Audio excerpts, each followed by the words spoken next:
আজকে নিয়ে চলে এসেছি ছোলার ডাল আর তরকার ডাল দিয়ে রেসিপি। দেখুন এখানে মশলাটা কেটে রেখেছি। কীভাবে তাড়াতাড়ি এই রেসিপিটা করে দেখানো যায় আমি দেখাচ্ছি, কতটা তাড়াতাড়ি সম্ভব। যখন হাতে সময় না থাকে, ধরুন তাড়াতাড়ি করে টিফিনটা বানাতে হবে, এইভাবে করবেন, খুবই তাড়াতাড়ি হবে। ফোড়নে আছে গোটা গরম মশলা, জিরে, 5 ফোড়ন, তেজপাতা, শুকনো লঙ্কা। তেলের ওপরে দিয়ে দেবো পেঁয়াজ কুচি, দিয়ে দেবো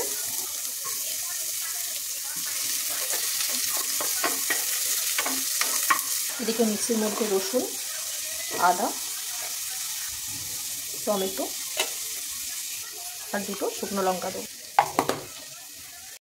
মশলা রেডি, ডিমটাকে ফাটিয়ে দিয়ে দেবো। এবার এর মধ্যে নুন দিয়ে দেবো আর হলুদ দিয়ে দেবো।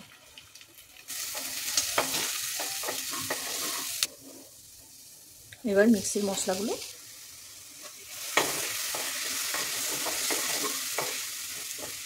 মশলাটা ভালো করে কষিয়ে নেব। মশলা কষানো রেডি হয়ে গেছে। এবার মিক্সি ধোয়া জলটা দিয়ে দেবো। খুবই সামান্য তেলে এটা বানাচ্ছি। এবার ছোলা, তরকার ডাল, আলু সব একসাথে দিয়ে দেবো।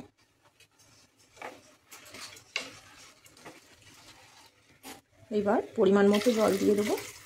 এই রেসিপিটা বাচ্চা বড় সবাই খেতে পারবে।